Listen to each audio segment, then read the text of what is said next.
നമസ്കാരം, ശ്രീജിത്താണ്. എന്തൊക്കെയാണ് വിശേഷം? എല്ലാവരും സുഖമായിട്ടിരിക്കാന്നിരിക്കുന്നു. കുറച്ച് ദിവസങ്ങൾക്ക് ശേഷമാണ് നമ്മൾ വീണ്ടും മുതുകാടിൻ്റെ ടോപ്പിക്കായിട്ട് ഒരു വീഡിയോ ആയിട്ട് വരുന്നത് കേട്ടോ. തംബ്നെയിലിൽ നിങ്ങൾ ശ്രദ്ധിച്ചിട്ടുണ്ടായിരിക്കും, അതായത് മുതുകാട് കേസിനൊരുങ്ങുന്നു. അതെ, ഞാൻ ഇന്ന് ഒരു ന്യൂസ് കണ്ടു. ഒരു ന്യൂസ് അല്ല, ഒരു ഇൻഫർമേഷൻ ഒരു ഇൻസ്റ്റാഗ്രാം പേജിൽ, അതായത് ഡിഫറെൻറ്റ് ആർട്ട് സെൻറ്ററിൻ്റെ ഇൻസ്റ്റാഗ്രാം പേജിൽ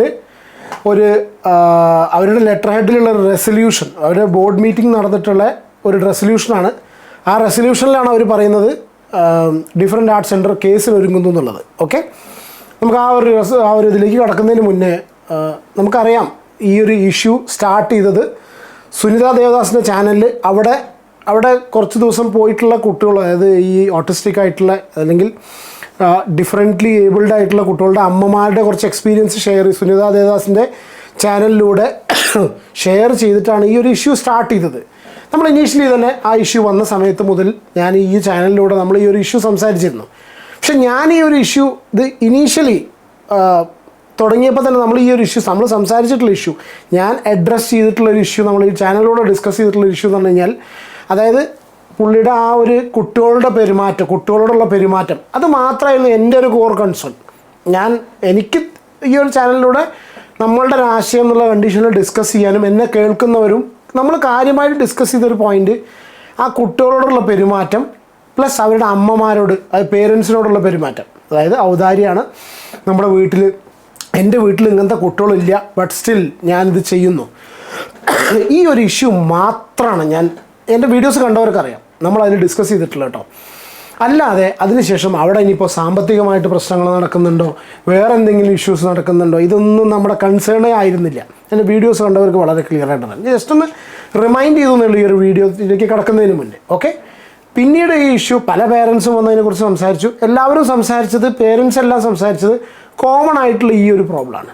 അതിനുശേഷമാണ് CP ഷിഹാബിന് എൻട്രി വരുന്നത്. CP ഷിഹാബ് അവിടെ വർക്ക് ചെയ്തിരുന്നു 1 വർഷത്തോളം. CP ഷിഹാബ് ഒരുപാട് തെളിവുകൾ, സീക്രട്ട് ഏജൻറ്റ് ഖാദർ കരിപ്പൊടി, ഇവർ രണ്ടുപേരും കൂടി വന്നിരുന്ന് സംസാരിക്കുന്നു. പിന്നെ ഇതിനൊരു CP ഷിഹാബിൻ്റെ വക ഒരു പ്രസ് മീറ്റ് വരുന്നു. അതിൽ ഒരുപാട് കാര്യങ്ങൾ നമ്മൾ ഇനീഷ്യൽ ഡിസ്കസ് ചെയ്തതിൽ നിന്ന് കുറച്ചും കൂടി കൂടുതലായിട്ട്, അല്ലെങ്കിൽ വേറെ കുറച്ച് ഇഷ്യൂസ്, അതായത് ഷിഹാബ് അവിടെ ഡയറക്റ്റായിട്ട് ഉണ്ടായിട്ടുള്ള കുറച്ച് ഇഷ്യൂസ് ഷിഹാബ് തുറന്നു പറയുന്നു, തെളിവുകൾ ഷിഹാബ് നിരത്തുന്നു, പ്രസ് മീറ്റ് സംഘടിപ്പിക്കുന്നു. അതിനുശേഷം സീക്രട്ട് ഏജൻറ്റ് ചാനലിലൂടെ പറയുന്നു, ഷിഹാബിൻ്റെ ചാനലിലൂടെ പറയുന്നു, ഒരുപാട് പേര് സോഷ്യൽ മീഡിയയിൽ ഇത് ഡിസ്കസ് ചെയ്യുന്നു. അങ്ങനെ ഒരുപാട് കാര്യങ്ങളിലേക്ക് ഈ ഒരു ഇഷ്യൂ പോയി എന്ത് സംഭവിച്ചു? ഇനീഷ്യലി ഈ അമ്മമാർ വന്നിട്ട് സംസാരിച്ചിട്ടുള്ള ആ ഒരു ഇഷ്യൂ, അതായത് അവരവിടെ നിന്ന് നേരിട്ടിട്ടുള്ള അവരുടെ കുട്ടികൾക്ക് ഇങ്ങനത്തെ സംഭവം ഉണ്ടായതോടുകൂടി നേരിട്ടുള്ള ആ ഇഷ്യൂ ഒന്ന് വഴുതി മാറി കുറച്ചും കൂടി ഗൗരവമായ കാര്യങ്ങളിലേക്ക് ഈ ഒരു ഇഷ്യൂ മാറുന്നു. ഒരുപാട് മീഡിയ മെയിൻ സ്ട്രീം മീഡിയാസ് ഒന്നും ചർച്ച ചെയ്തില്ലെങ്കിലും ഒരുപാട് കാര്യപ്പെട്ടിട്ടുള്ള ചാനൽസ് ഏറ്റെടുക്കുന്നു. പ്ലസ് നമ്മൾ കണ്ടതാണ് KM ഷാജഹാൻ പുള്ളിയുടെ ചാനലിലൂടെ വന്നിട്ട് കുറച്ച് കേസ് ഉണ്ട് എന്നൊക്കെ പറഞ്ഞിട്ട് കേസുകൾ വിത്ത് കേസ് നമ്പർ, ഓക്കെ, എറണാകുളത്തോടെ ഇവിടെ രജിസ്റ്റർ ചെയ്തിട്ടുള്ള കേസസിനെ കുറിച്ചൊക്കെ ഡിസ്കസ് ചെയ്യുന്നു. ഇങ്ങനത്തെ ഒരുപാട് തരങ്ങളിലേക്ക് ഇത് പോയി. ഓക്കെ, ഇതിന് ശേഷമാണ് ട്രിക്സ് ബൈ ഫാസിൽ ബഷീർ എന്ന് പറഞ്ഞ ചാനലിൽ ഫാസിൽ ബഷീറിൻ്റെ കുറച്ച് വീഡിയോസ് വരുന്നു.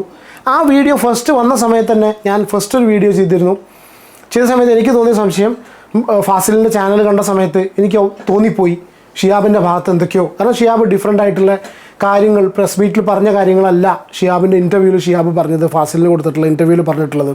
അതിൻ്റെ എക്സ്പ്ലനേഷൻ സീക്രട്ട് ഏജൻറ്റ് ചാനലിൽ വന്ന് പറയുന്നു, വിച്ച് ഇസ് ലൈക്ക് ഒരു ലെങ്തി വീഡിയോ ആയിരുന്നു, പ്രോപ്പർലി കൺവേഡ് ആയില്ല. അപ്പോൾ നമ്മളതിനൊരു വീഡിയോ ചെയ്തിരുന്നു, നമുക്ക് സംശയം തോന്നിപ്പോയി. സ്വാഭാവികമായിട്ടും ആ ഒരു ഫാസിലിൻ്റെ വീഡിയോ കണ്ട സമയത്ത് ഷിഹാബിൻ്റെ ഭാഗത്ത് എന്തൊക്കെയോ പ്രശ്നങ്ങളുണ്ടോ, അല്ലെങ്കിൽ മൊഴികളിൽ ഷിഹാബ് പറഞ്ഞ കാര്യങ്ങളിൽ ഡിഫറൻസ് ഉണ്ടോ തോന്നിപ്പോയി. അതിനൊരു എക്സ്പ്ലനേഷൻ ഷിഹാബ് വന്ന് തന്നു. ഒരുപാട് ക്ലാരിഫിക്കേഷൻസ് അങ്ങോട്ടും ഇങ്ങോട്ടും ഉണ്ടായി. പിന്നീട് ഫാസിൽ അതിന് മറുപടിയായിട്ട് വീഡിയോ വന്നു, വെല്ലുവിളിക്കുന്നു, ആ വെല്ലുവിളി ഏറ്റെടുക്കുന്നു, എന്നിട്ട് ഡിഫറെൻ്റ് ആർട്ട് സെൻറ്ററിൽ വെച്ചിട്ട് മീറ്റിംഗ് ആവാമെന്ന് പറയുന്നു. പിന്നീട് ഈ ഒരു മീറ്റിംഗ് സംഭവിക്കുന്നില്ല. അതിനുശേഷം സൈന സൗത്ത് പ്ലസ് അവിടെ പോയി ഒരു വീഡിയോസ് എടുക്കുന്നു. അങ്ങനെ ഒരുപാട് സീരീസ് ഓഫ് ഇവൻറ്റ്സ് ഇതിന് ശേഷം നടക്കുകയുണ്ടായി. ഓക്കെ, ഇങ്ങനെയൊക്കെ സോഷ്യൽ മീഡിയ ഡിസ്കസ് ചെയ്തു. ഈ സമയത്തൊന്നും നമ്മളതിൽ വീഡിയോ ചെയ്തിരുന്നില്ല. ഒന്ന്, എൻ്റെ health പ്രോപ്പറായിരുന്നില്ല.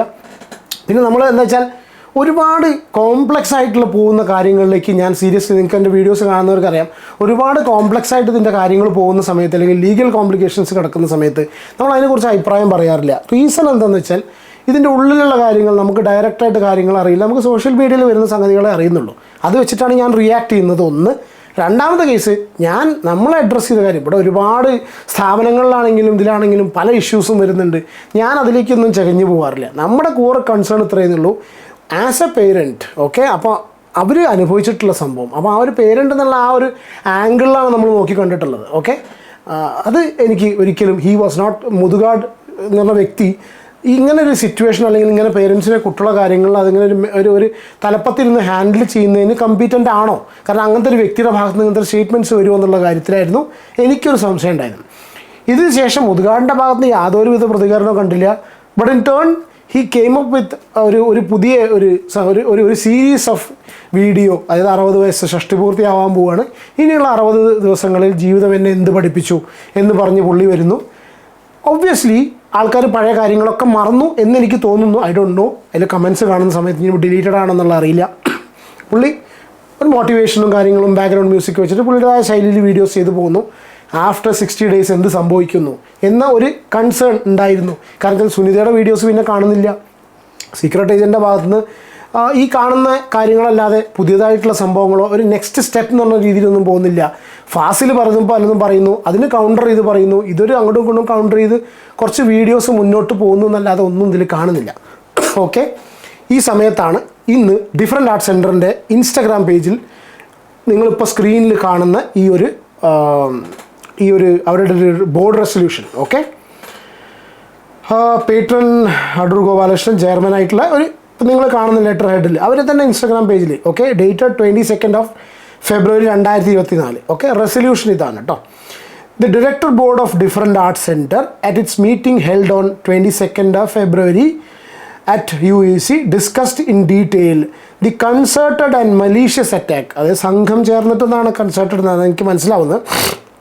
And malicious attack on the different art center and its officials on the social media which has been continuing for quite some time. അതായത് അവർ മീറ്റിങ്ങിൽ ഡിസ്കസ് ചെയ്തു ഇതുപോലുള്ള സംഘടിതമായിട്ടുള്ള അല്ലെങ്കിൽ ഒരു പ്രത്യേക താല്പര്യം വെച്ചിട്ടുള്ള കുറച്ച് അറ്റാക്സ്. ഓക്കെ, മലീഷ്യസ് അറ്റാക്സിനെ കുറച്ച് ദിവസങ്ങളായി നടക്കുന്ന സംഗതി അവർ ഡിസ്കസ് ചെയ്തു. Okay, the board has come to a considered opinion that such efforts by certain unscrupulous people, അതായത് കുറച്ച് പ്രത്യേക താല്പര്യം, ഓക്കെ, ഒരു വെസ്റ്റഡ് ഇൻട്രസ്റ്റ് എന്താ പറയാറില്ല, പ്രത്യേക താല്പര്യമുള്ള കുറച്ച് ആൾക്കാരെ വകയായിട്ടുള്ള അവരുടെ താല്പര്യം to destroy, okay, of is design to destroy the good name and goodwill the different art centre is having.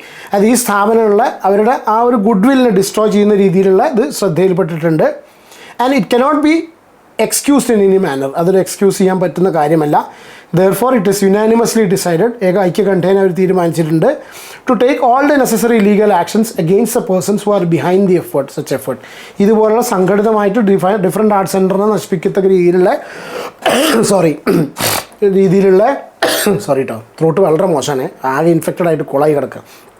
ഇതുപോലുള്ള ഒരു സംഘടിതമായ ആക്രമണത്തിന് ഇവർക്ക് ഇനി ടോളറേറ്റ് ചെയ്യാൻ പറ്റില്ല. അപ്പോൾ അതുകൊണ്ട് അവർ ലീഗൽ ആക്ഷൻ എടുക്കാൻ തീരുമാനിച്ചിരിക്കുന്നു.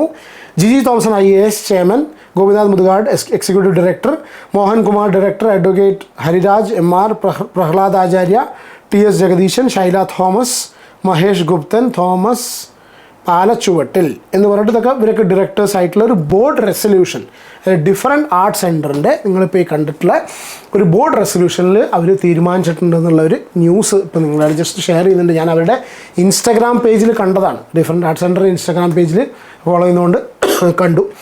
അപ്പോൾ ഇതാണ് ഇപ്പോഴത്തെ ലേറ്റസ്റ്റ് അപ്ഡേറ്റ്. ഇതിൻ്റെ ഫ്യൂച്ചർ എന്താ സ്ഥിതി എന്നുള്ളത് അറിയില്ല. കാരണം എന്താ വെച്ചാൽ ഒരു ഭാഗത്ത് സീക്രട്ട് ഏജൻറ്റ്, പിന്നെ CP ഷിഹാബ്, ഖാദർ കരിപ്പൊടി, ഇവരാണ് ഒരു സൈഡിലുണ്ടായിരുന്നത്. അപ്പുറത്ത് tricks by Fasil Basheer being the PRO of this institution, പിന്നെ ഗോപിനാഥ് മുതുകാട്.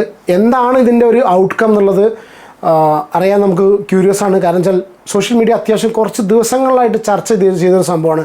നമ്മൾ കണ്ടതാണ്. അതിലിടയ്ക്ക് മറുനാടൻ അവിടെ പോയിട്ടൊരു വീഡിയോ ചെയ്തിരുന്നു, ന്യായീകരിച്ചുകൊണ്ടൊരു വീഡിയോ ചെയ്തിരുന്നു. അപ്പോൾ എന്താണ് ഇതിൻ്റെ ഒരു ഔട്ട്കം എന്നുള്ളത് അറിയാൻ നിങ്ങളെപ്പോലെ എനിക്കും ഒരു ആകാംക്ഷ ഉണ്ട്. അപ്പോൾ നമുക്ക് എന്താ വെച്ചാൽ കുറച്ച് ഇൻഫർമേഷൻ അവിടെ നിന്ന് കിട്ടിയിട്ടുണ്ട്. പക്ഷേ ഷെയർ ചെയ്യാൻ പറ്റുന്ന സമയത്ത് ഡെഫിനറ്റ്ലി ഞാൻ എൻ്റെ ചാനലിലൂടെ ഇത് ഷെയർ ചെയ്യുന്നതായിരിക്കും. നിങ്ങളുടെ അഭിപ്രായം എന്താണെന്നുള്ളത് കമൻറ്റ് ചെയ്യുക. Take care and God bless.